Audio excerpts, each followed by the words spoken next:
درود دوستان، حالتون چطوره؟ امیدوارم خوب و خوش انرژی باشید. بچه‌ها امروز اومدم با آموزش گرفتن لاکی کوین، اونم به صورت کاملا رایگان. این ویدیو رو اصلا از دست نده و تا آخر ویدیو با من باش. قبل از هر چیزی کانال منو سابسکرایب کن، این ویدیو رو لایک کن و یه کامنت بذار. چرا؟ چون از بین کامنت ها به یه نفر پک یوسی میدم. عشق منید. بریم سراغ آموزش. شما اول از همه وقتی وارد این بخش بشید میبینید که پرایس پس به بازی اضافه شده و حالا چطوری میتونیم ازش لاکی کوین بگیریم. ببینید بچه‌ها، یه سری میشن داره. وقتی میشناشو انجام بدیم ایونت پرایس بس به لول 20 میرسه و مکس میشه. بعد از اینکه به لول 20 رسید و مکس شد، هر چی میشن انجام بدیم به جاش بهمون لاکی کوین میده. من ترجمه همه میشناشو براتون گذاشتم که خیلی راحت تر بتونید این ایونت رو مکس بکنید. بریم با هم ترجمه ها رو ببینیم و برگردیم. خب چیزی که بخش اکتیویتی میشه میگه، حالا به نظرم اکتیویتی میشه نیازی نیست که گفته بشه، ولی خب چون نوشتیم ترجمه میشناش دیگه حالا لزوم است که اینا هم بگیم. تا به 20 روز شما باید در طول این ایونت لوگین کنین و 1320 دقیقه هم توی گیم باشین، یعنی مثلا توی لابی باشین این رو حساب میکنه، ولی پایینتر میگه که داخل مچ کلاسیک مود باید باشین و داخل مچ هم 1200 دقیقه باید داخل مچ باشین.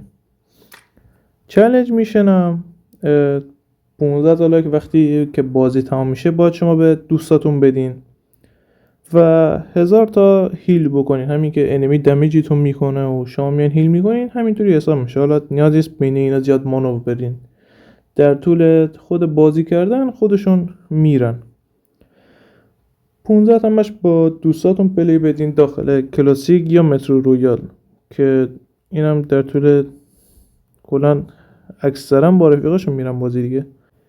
10 تا انمی از فاصله 100 متری بزنین و 15 تا انمی رو وقتی که دارین حرکت میکنین، مثلا همینطوری دارین راش میدین، همینطوری مابین حرکت دیگه رو دارین میزنین، 15 تا رو اینطوری باید بزنین.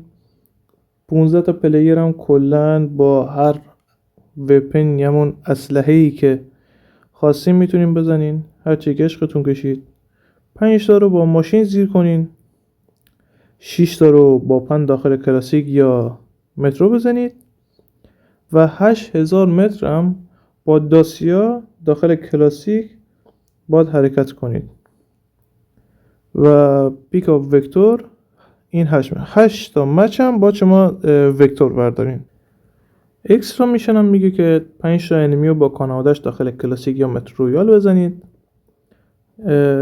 10,000 تا همون چیکن دریافت بکنید و 15 تا مچ هم از جمعه تا یک شنبه مچ پلی بدین. 2400 تا دمیج داخل آرنا بزنین. 15 بار یارتون ریوایو بکنید و 10 بارم از مچ مترو بیاید بیرون و 500,000 تا لوت بگیرین و 500,000 تا هم لوت بفروشین داخل مترو. بخش آخرم که کلابریشن میشن باشه، شما باید با این هلمتی که داخل لول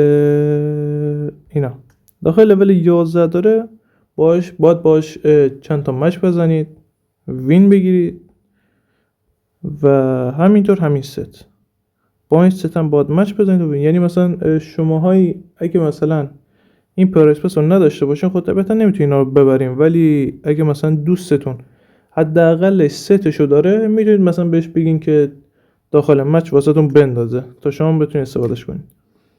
چیزایی هم که حالا میاد میگه 5 تا مچ با هلمت و با اون ست پلی بدین، 5 تا مچو 2 تا مچ سرجم با جفتشون وین بگیرید و 5 تا انمی رو وقتی که هم هلمت رو دارید حمله باسو بزنید. اینا هم که میگه که چیکنی که اینجا داره این چیکن به 3 تا از دوستاتون میگه چیکن بدید. موفق باشید، خدا نگهدار.